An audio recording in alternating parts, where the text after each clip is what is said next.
Welcome to another episode of the Vegan Pulse. I am your host, Nancy Arenas. Today, my guest is Judy McCoy Carman.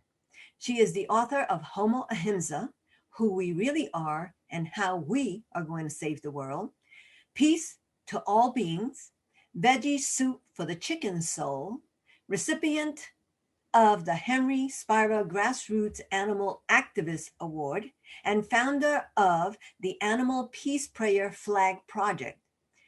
Judy is also co-founder of Animal Outreach of Kansas, Circle of Compassion, Prayer Circle for Animals on Facebook, Interfaith Vegan Coalition, and assists with vegan spirituality events. Stick around, I'd like to introduce her to you. Hi, Judy, how are you? Hi, Nancy. I'm great. How are you doing? I'm doing okay. Is Kansas as cold as it is in New Mexico right now? It's pretty cold. It's going to be 50 today, though, so I'm looking forward to that. Right now, it's about 35, I think. Oh, okay. We're at 24, so. Yeah. You're definitely colder. Yeah. So, Judy, tell me, how did you come to veganism? Okay. I was raised in Kansas, and it was pretty much a normal upbringing with plenty of meat, lots of meat on the table. My uncles actually worked in the slaughterhouse in Kansas City, which was right in Kansas City at the time. And it was called, it was a slaughterhouse, that's just what it was. And my dad was a big game hunter, and put that in quotes, because animals are not game and it's not a game to kill them. But nevertheless, he was part of that community. And so there was a lot of heads of animals in the house, animal bodies made into rugs, that sort of thing. But it was all looked upon as kind of heroic, and it was very confusing. So, and I had no idea, as most children don't, that the food we were eating was coming from animals. I know we had peas and potatoes, but there was this other stuff, this brown stuff. And I don't know what I thought, but when I was about 10 years old, my parents got some lambs, and I thought they got them for me to be pets. And they had babies, and it was wonderful. I was making friends with them, and I loved them so much. And then one day I came home from school, and they were all gone, all of them. And I was devastated. I wasn't told that they were going to be gone. But, it happened. And a few days later, we were having dinner, and my mother had a leg of lamb on the table. And that's when it hit me that lamb and leg of lamb were connected. That was the leg of a lamb. And I was so horrified, but I didn't know what to do because everybody ate meat. I'd never heard of vegetarians or anything like that. And everybody in my family it was like a really important thing that we could eat meat. It was really, this was back in the 50s. It was really a symbol of being well-to-do. And of course, that goes back to kings and queens and the whole idea that the elite eat a lot of meat and the peasants don't. And not that my parents were elitist in that sense, but I think most of the middle class in the United States at that time, after World War II was over and everybody was celebrating, the good times, and the war's over, and that's never going to happen again, and everything's going to be good now, that we could celebrate by eating more meat. And look what has happened now. It's so massive. So many billions and billions and billions of animals are being killed, and fishes. And so anyway, I didn't find out about veganism for a long time. I tried to not eat meat, but I got pretty sick because I ate a lot of Frosted Flakes instead, and and donuts. And so I didn't do well. And so I thought, well, in my little brain, I guess you do have to eat meat because that's what people are saying. And so I did. And then when I got into my 20s and I became an activist for the environment, Greenpeace, all that stuff, a lot of the environmentalists were vegetarian.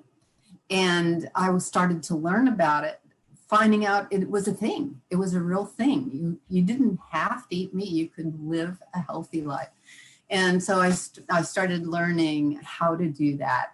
And but I was just vegetarian. I hadn't learned about what happened to cows and chickens, the awful things that happened to them. And so I was just basically substituting cheese and eggs and milk and ice cream, of course, for meat. That was my protein in my head, you know, and for my kids. I had kids at the time. I was raising my kids. And so it took me, I was in my 20s then. And then it took another, I'd say, 15 years or so to figure out about veganism. And I have to thank PETA and the many other groups that started getting going back in the 70s for getting the videos out there and showing people what was happening at these farms, these dairy farms and chicken farms. And once you find that out, your heart just breaks, and you just have to go, okay, all right, so what is this veganism? How do we do it? And let's go for it. And so I've been vegan now for about 25 years, and it's wonderful. It's so heavenly, not just because when you're eating that you're not harming anyone, but it does something to your body, I believe, not just to make you healthier physically, but in a spiritual way. I think I really believe it helps you become more compassionate. I think it helps. There's a center in your brain where empathy seems to be when they measure brain waves and that sort of thing. And I really believe that part of your brain grows when you become vegan. And so, and that creates a tremendous well of joy in your being. So yes, it does. I concur with that. Now, before we go, can you tell me a little bit about your new book, Homo Ahimsa, who we are, really are, and how we're going to save the world? I sure will. I got the idea, about 20 years ago, I guess, in my book called Peace to All Beings. Wasn't my first book, but anyway.